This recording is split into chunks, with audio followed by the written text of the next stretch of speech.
I think I'm really glad I didn't know how nuts it could be. I mean, I feel like people were trying to maybe hint at it, but not in a way that I could really understand it. You know what I mean? In a way, I think that's a good thing. So I will once again say this shit is no joke. But I think 100% absolutely worth it given the kind of hindsight and clarity you have after the experience. But just know, especially if you're going down and you're going to do a couple of the experiences, like you're going to get your shit rocked most likely in some way. They did a really good job of prepping us. That morning we did yoga and meditation and journaling, and then we did like a sound bath thing about an hour and a half before, and some breathing exercises. And of course, you don't eat much. We just had some fresh fruit and like drank some coconuts in the morning. So, your stomach is pretty light. And then we went in there, and for us, it was a big room that had 10 mattresses all kind of pointing inward, and they had a bunch of stuff in the center, and candles and incense and all the stuff. And then they had a musician in the corner, and he was just freestyling on instruments that was like, I mean, it was awesome. Like the dude had like a million instruments and songs that kind of match the vibe. It's not like he's playing like rock songs and stuff. It's spiritual and tribal, and you know the deal, Tony. So you go in there, and then you kind of come to the center, and they hand out the different everyone kind of has their own specific dose based on. So how did they dose it? Like, meaning, was it tea? Yeah, it was in a tea. Yeah, which obviously it tasted horrible, but you just basically chug earthy. it. Yeah, very earthy. And then they recommended we put the masks on to kind of make it. I don't know the reason, but it's typically mask on. So you chug it. You high five everyone, wish everyone luck, and then you lay back on your mattress if you want, and you have pillows and stuff, and you just kind of wait for the medicine to hit. So for me, did they have chairs available too? No, they didn't have chairs, but they had chairs like around the room. I guess you could have got up and left your little area. There's another, and I'll keep it to 30 seconds, but staying upright, depending on what you're trying to do, laying is a completely different experience than sitting upright. Well, but there's the second one, I was upright for a lot more, and I'll tell you why. Go ahead, yeah. So about 10 or 15 minutes in, I'm kind of sitting there like waiting. I'm definitely nervous, very scared, because I've never done like a drug in my life, never smoked weed. I mean, I'm pretty straight edge like on that front, right? So this is very, and I'm pretty conservative. Like, I'm not the guy that you think like, oh, that guy's going down to do psilocybin. Yeah.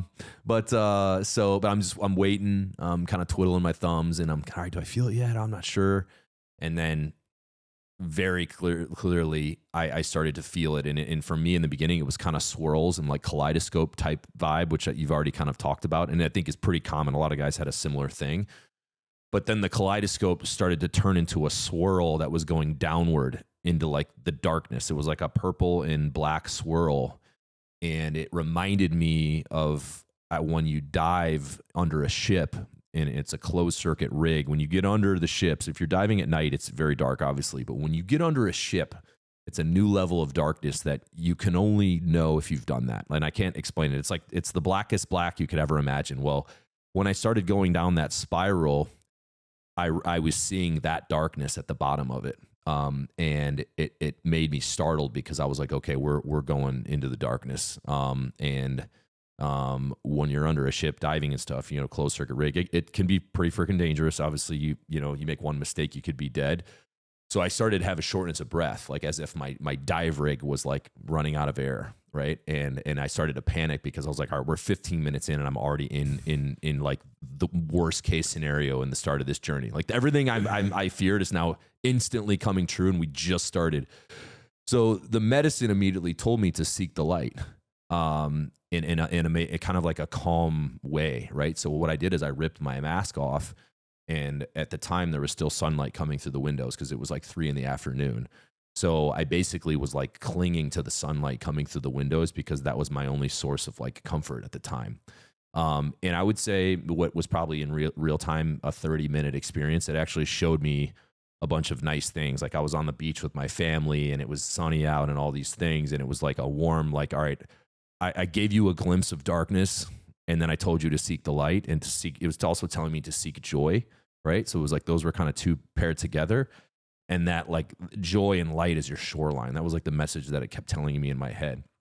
Well, in the back of my head, I knew, okay, eventually it's going to get dark. So what happens when it gets dark and I'm still, have 2 hours left in this thing? So I was still conscious enough to know, okay, this is not sustainable. And then sure enough, man, literally like a straight up monsoon hit. And I mean, it was like, You mean actual? Actually, yeah. Actual. It was raining and lightning and thunder and, you could feel like the mist coming through the windows, and it was just like a very violent storm. So obviously that made that kind of it get much darker out. And that's when things just went completely south, like into a war that I can never fully describe, but you know exactly what I'm talking about. Anyone that's been in one of those journeys knows what I mean, where you literally, I was hyperventilating, at least I thought I was. In reality, I might not have been, but, just crazy paranoia. And, the healers would come over and like they try to like help you breathe through it. I'm squirming around on the mattress. I'm drenched in sweat. Had you remained pretty, had you remained stationary, or had you kind of both?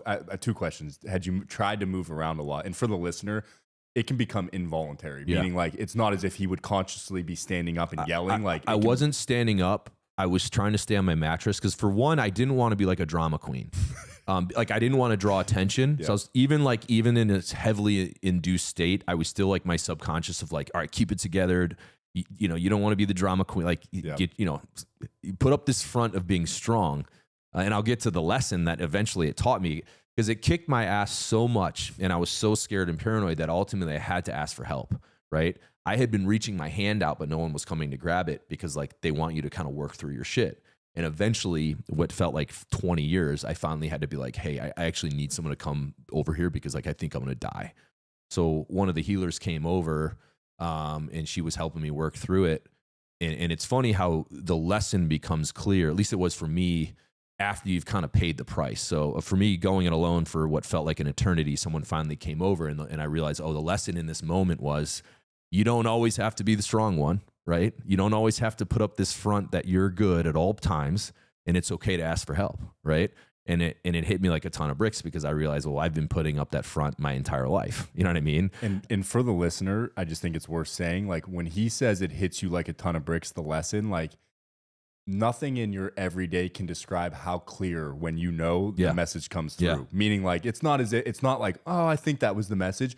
Every cell in your body vibrates with what the message was. So just another aside. But. So that happened. So, and you're obviously super messed up at this point. I started I started just vocalizing the message, even though it was like kind of involuntary. I kept saying, you don't always have to be the strong one. It's okay to ask for help. You don't have to be the strong one. And I just kept repeating it. And then she was repeating it in my ear, like breathe. And she's helping me breathe through it. And then with the storm, you know what I mean? Like was happening all at the same time. And they even changed the music. Like the music got all ominous. They had like a bass drum and a bass recorder. And one lady was walking around with a little rattler, like rattling it in your ear, like sounding like a rattlesnake. So the mood of the room was very ominous. And there were other guys around me fighting a complete war themselves. So like guys are yelling, sobbing, making all kinds of crazy grunts that you've never heard. So like it was like the vibe of the room was intense, right? And we're all going through it. And then I remember yelling up at the ceiling that, this was totally involuntary. This wasn't like me. This just came out of my brain, but through words. And I kept saying, even during the storm, we will always have shelter. And I just kept repeating that. I probably said it 30 or 40 times. And then she was repeating it back to me when I would say it. And again, these are kind of like life lessons. Like, okay, there's going to be adversity that's going to come, but you still have a support system, and like, you know what I mean? You just got to ride the storm out. You're still safe, even if it's all dark and scary outside and there's thunder and lightning, like you're good. And then that willingness to ask for help and to show that, you don't always have to put up the front, that you're the strong one. And I thought about, all right, CEO of a company, we got over 100 employees, definitely in the SEAL teams. You do not want to show weakness, right? You're judged and evaluated based on your ability to stay composed in stressful scenarios. You know what I mean? So you're ultra sensitive to making sure you always look put together in every way, right? So it's, and then, just my past before that, collegiate athlete, all these things. But again, it becomes very apparent. And then I just like started bawling like a baby for like 20 minutes. It was kind of like you said, it was just this uncontrollable sob. It feels good, though. Yeah. Even though the darkness was still there and I was still fighting a war like that, it ultimately just led to that purge.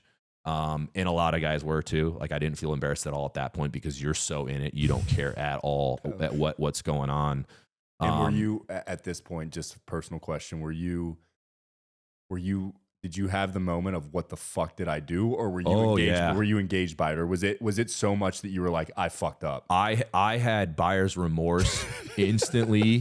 And I said, how did I not know that this is how it could go? Like, I was like, you gotta be kidding me. You gotta be kidding me. You didn't read the notes I gave you. The third one down was, if you feel like you're gonna die, just die. So Tony gave me a little cheat sheet before I went. And that was really cool. And bullet number 2 was, if you feel like you're gonna die, let yourself die. And I read it on the plane. I'm like, oh, right on. Like, yeah, that's cool. That's symbolic. Yeah. Well, now I know what you mean. And I'll get to my death here in a minute.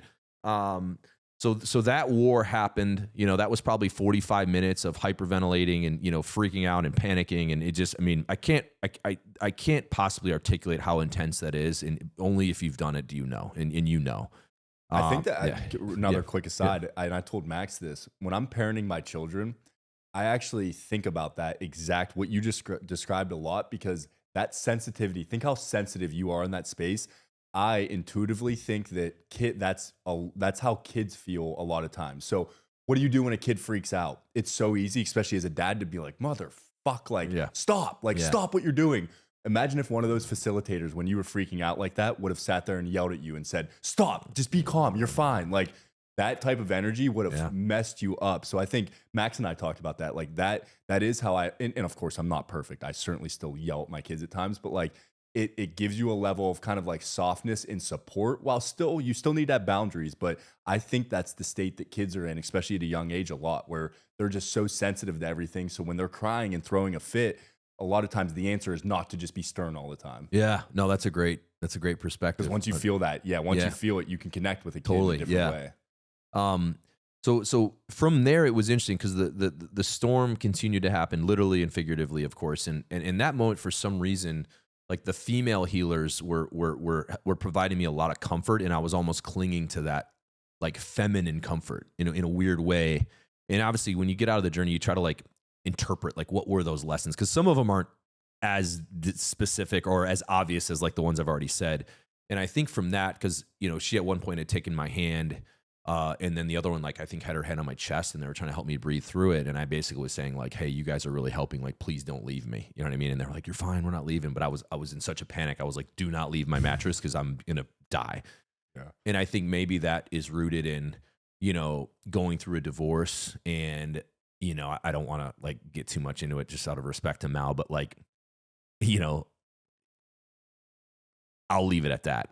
That whole experience, I think, was showing itself in that moment in a way that I think I had buried that in, I'm good. You know what I mean? And that again hits you like a ton of bricks. And then it shifted. Eventually I was like, all right, you guys are good. Like, I'm sure other guys need help. Like I'll ride this out by myself. I switched to, there was a SEAL there that was not on the medicine, and he's actually like certified with all this, and he's kind of one of the practitioners. And I saw him in the corner, and I started reaching to him like desperate for help. And I started thinking about the brotherhood and the SEAL teams and what that means to me. And I started to grab onto that as a source of comfort. And in that moment, I almost got defiant, because I was like, I was so defeated, but that little team guy mindset fired me up a little bit. And then I almost was like, all right, motherfucker, like, you think you're going to get me? Like, I'm a freaking frog, man. Like, let's fucking go. You know what I mean? And I started yelling at the medicine, and I was like, I have my fucking brothers. And like, and I'm, being ridiculous, of course. But in my mind, I was kind of ground myself on like, you can't defeat me. Mm-hmm. And in a way, like I'm glad I started to maybe in a way stand up for myself, but you can't win. Right. And as you know, it's going to put you in your place. And it absolutely did. So eventually he came over and started. Did he really nerdy question here? And did he come over to you without you having to verbalize it? No, he wouldn't, because he knew from my previous interactions that my lesson was I need to ask for help. And he said, he's like, dude, you were reaching for me for almost 40 minutes. Like, you were dying, and just like, you were so desperate for me to come comfort you. but I didn't because I was waiting for you to actually ask for help because I knew that you needed to experience that lesson. So I finally had to ask, and he came right over, and he was providing obviously a different type of comfort than the girls were. And then at one point he had my hand, he saw my fist clenched, and I was like grabbing my forearm, and I had brought a trident and put it in the center of the room. And before we started the ceremony, I told the guys, hey, like, don't forget who the fuck you are and like what's in your DNA. And I'm putting this in the center as your shoreline. If shit gets south, go ahead and look at that in the center. But I wanted him to bring it to me, but I couldn't vocalize it. But he knew, he could sense that that's what I wanted. So that was kind of a cool thing. So kind of went through that. Again, super intense. And then it segued into, it got so bad after that this is where the death happened. Do you think you were at about halfway through? Let's call it a 5-hour, 6-hour ceremony. Where were you at this point? I'm guessing that was about 2.5. Okay. I'm about to get to like the climax where I'm like, you just have to completely submit to just the death. And now I get exactly what you're talking about in that silly bullet point that I was like, this weirdo. What do you mean let yourself die? You freaking woo-woo hippie. You know what I mean? Yeah. So it had got so bad that I had to revert back to the original lesson of seek the light. And at that point, it was completely dark outside, but there was a little light above my mattress, a tiny little light that they had dimmed. And I started hyperventilating again, and it felt like my chest had 1,000 pounds on it. And the girls came over and were helping me again, and I just kept getting back to seek the light, seek the light, seek the light, as out of desperation. Because I remember it had told me the light is your shoreline, which I know is a little woo woo, but that phrase was resonating, and I said, all right, I need to get back to that. I swear to God, the light above me, I basically submitted, and I got so desperate that I said, the only other source of comfort I can find right now is God. And I was conscious enough to know, okay, out of desperation, that's my last safety valve here. So I basically pled to God of like, get me out of this storm and help me. And I looked up at that light, and I was reaching for it, literally. I mean, this was probably for many minutes. I'm trying to grab the light coming out of the light bulb, even though it was super dim. And I swear to God, the light opened up like a spotlight on me, and basically said, you like just submit and like allow yourself to die. And the girl behind me, I asked her, I said, hey, did you guys just turn that light up? And she was like, no. And I was like, you got to be kidding me. It's a spotlight right now. And she's like, no, it isn't. And I was like, so that's not real? She's like, no. And then I told her, I said, I think I see God. Like through that light, like I asked, and he, like the light got brighter. Are you kidding me? And then she's whispering in my ear, be at peace, just be at peace and submit. You know what I mean? And it was this most peaceful, it was like an angel voice. And this is where it gets even crazier. The guy who's playing the music started playing Amazing Grace. And we're talking, he's playing tribal music, all this weird, woo-woo shit. And then he plays Amazing Grace when I'm in the middle of that moment. He's across the room. He has no idea what I'm going through. It's not like he's like, oh, Bear needs God, let me play Amazing Grace. And I asked her, I said, is Amazing Grace playing right now? Or is that in my head? And she's like, no, it's playing. And I'm like, this is the craziest coincidence. But that was the ego death. I mean, I literally, like, I think I went limp on the mattress. I stopped squirming. I stopped hyperventilating. And it was like, all right, you're dead. And now we're like bringing you back to life. And again, it sounds nuts. Like people are like, this weirdo. Until you do it and have one of those journeys, there's no way to articulate what's going on in your head. But that was what it was for me. And then the last lesson. Did it really quick there? Did that transition to you finally deciding to surrender to then feeling like you did let go? Did it still take a while to get there? Or once you made the decision, did it kind of quickly? It was still war. It was it killed me, but it's not like I came out and was like, oh, I'm good now. It was like, we're not done. I killed you once. And here's the interesting thing.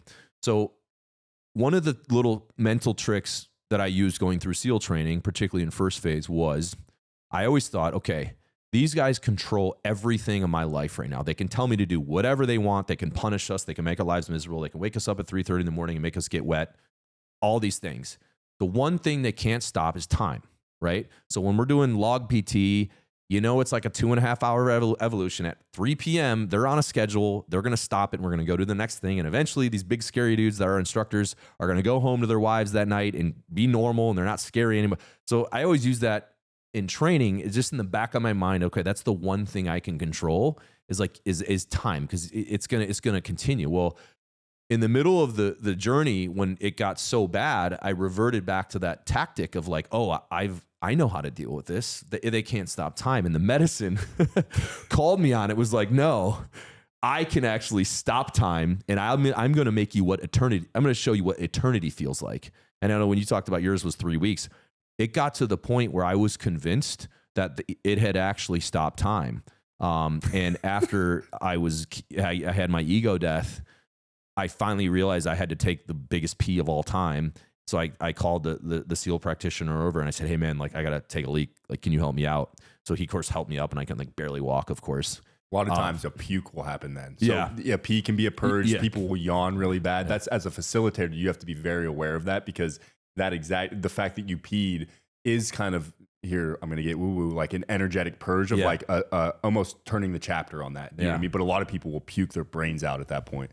Yeah. I don't think anyone puked, but they told us, hey, it's very common if you pee yourself. Like it's all good. Like we see everything. But when he came over, I was so defeated. I said, hey man, how do we make this stop? I feel like it's been dark for 9,000 years. And I know if we started at 3 and it's supposed to wear off around 7:30, like it's literally been dark for 9,000 years. What did you guys do to us? You know what I mean? I was like starting to get like mad. Yep. Like put a bullet in my head. I'm done. You know what I mean? And so he took me to the bathroom.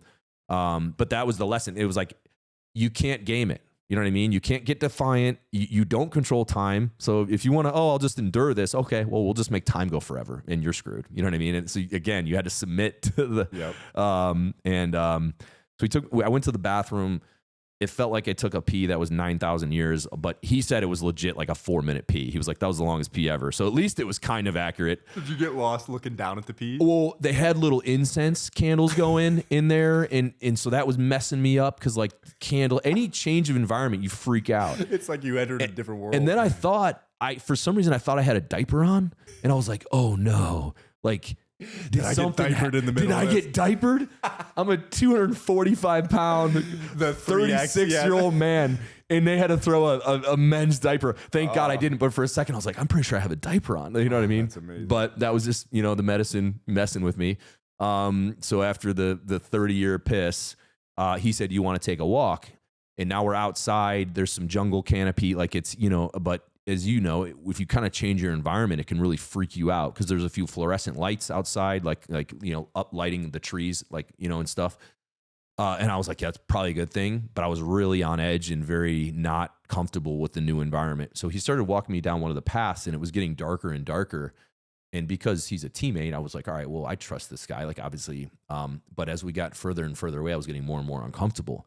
And finally, like it was in my mind so dark that I finally said, hey man, stop. He's like, what's up? And I was like, don't go any further.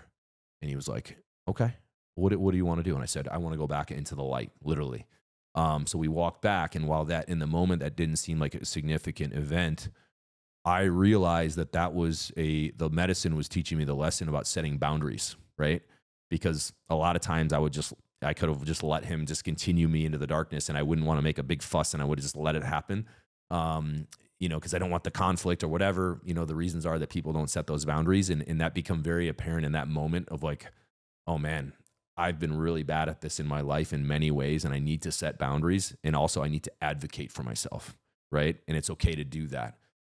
So I think that was the last major lesson. He took me back into the room, and at that point, I just kind of went down on my mattress and just rode out the storm for like whatever it was, another hour. But I was literally laying there like, this is never going to end. And I'm starting to observe the other guys, and they were going through their own struggles.